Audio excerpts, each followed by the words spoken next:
Voter ইস্যুতে দিল্লির হাওয়া গরম করতে কোমর বাঁধছে তৃণমূল কংগ্রেস। একই এপিকে একাধিক ভোটারের সাফাই দিয়েছে নির্বাচন কমিশন, কিন্তু তাতে জোড়াফুল শিবির সন্তুষ্ট নয়।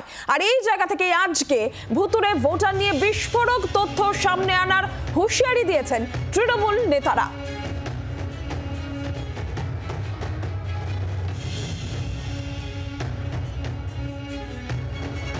This epic scam was exposed by the All India Trinamool Congress on the 27th of February.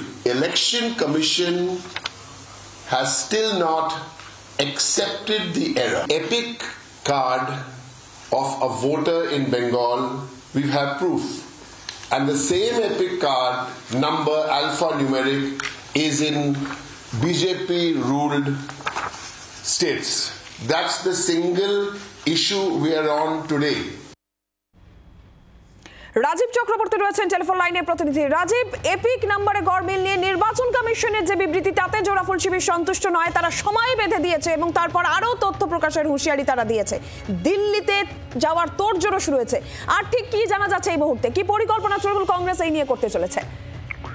দেখো, তৃণমূল কংগ্রেস বলা যেতে পারে একেবারে কোমর বেঁধে নেমেছে।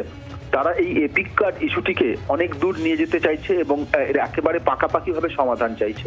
সেই কারণেই গতকাল ডেরেক ওব্রায়েন, কীর্তি আজাদ এবং সাগরিকা ঘোষ, তৃণমূল কংগ্রেসের 3 সাংসদ, তারা সাংবাদিক সম্মেলন করেন এবং নির্বাচন কমিশনকে নজিরবিহীনভাবে 24 ঘন্টার সময় বেঁধে দেওয়া হয়। তারা রীতিমতো হুঁশিয়ারি দেন 24 ঘন্টার মধ্যে নির্বাচন কমিশন মেনে নিক যে এই বিষয়গুলি হয়েছে, অর্থাৎ ভুতুরে ভোটারের কাণ্ড ঘটেছে এবং সেটি তাদের গাফিলতি, তাদের ত্রুটি এবং কোথাও না কোথাও দুর্নীতি হয়েছে। এটি মেনে নিক নির্বাচন কমিশন, আর তা না হলে তারা 24 ঘন্টার মধ্যে আবারও নতুন তথ্য সামনে আনবে। এবার কিন্তু নথি বা তথ্য সামনে আনার কথা বলছে, ডকুমেন্ট সামনে আনার কথা বলছে তৃণমূল কংগ্রেস। সেই অনুযায়ী এখনো পর্যন্ত নির্বাচন কমিশন তাদের কোনো নতুন করে বক্তব্য জানানো এখনো পর্যন্ত জানায়নি। আর সেই কারণে তৃণমূল কংগ্রেস আজ আর কিছুক্ষণ পরে হয়তো নতুন কোনো তথ্য সামনে আনতে চলেছে, সেদিকে নজর রয়েছে সবার। কিন্তু তৃণমূল কংগ্রেস এই বিষয়টিকে নিয়ে, অর্থাৎ ভুতুরে ভোটার ইস্যুটিকে নিয়ে যেভাবে নাড়া দিয়েছে এবং যেভাবে তারা জাতীয় স্তরে এই বিষয়টিকে তুলে ধরতে চাইছে, এবং তারা ইতিমধ্যেই জানিয়ে দিয়েছেন যে মমতা বন্দ্যোপাধ্যায়ের নেতৃত্বে তারা দিল্লি অভিযান করবেন এবং দিল্লিতে এসে ধর্ণাও দিতে পারেন এবং লাগাতার বৃহত্তর আন্দোলনের পথে যেতে পারেন। রাজীব, ধন্যবাদ। আর এই নিয়ে রাজ্য বিজেপি মুখপাত্র, বিজেপি সাংসদ শ্রমিক ভট্টাচার্যের প্রতিক্রিয়া আমরা পেয়েছি, শুনবো।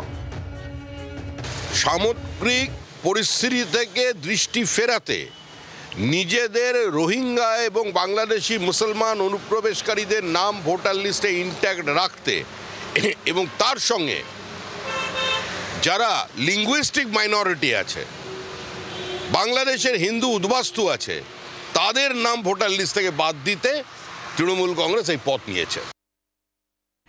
সিপিএম নেতা মোহাম্মদ সেলিম, তার এই বিষয়ে কি বক্তব্য শোনাবো। আমরা গত 10-12 বছর ধরে বলে আসছি, গোটা দেশে নির্বাচনে জনমত প্রতিফলিত হচ্ছে না। এই পশ্চিমবঙ্গের বুকে আমি দেখেছি, আমি নিজে তো নির্বাচন লড়েছি, মানুষ যারা মত দিয়েছে আর ফলাফলে গণনায় যা বেরিয়েছে। রাজ্যের নির্বাচনে রাজীব সিনহাকে দেখেছি, দেশের নির্বাচন কমিশনকে দেখছি। আসলে স্বৈরতন্ত্র যখন একটা ফাঁসিবাদী রূপ নেয়, তখন গোটা এই রাষ্ট্রীয় যন্ত্রকে নিজের পকেটস্থ করে, ইলেকশন কমিশনকেও পকেটস্থ করেছে, এটা তো দেখা যাচ্ছে। বাংলার আওয়াজ, বাঙালির আবেগ, জি 24 ঘন্টা।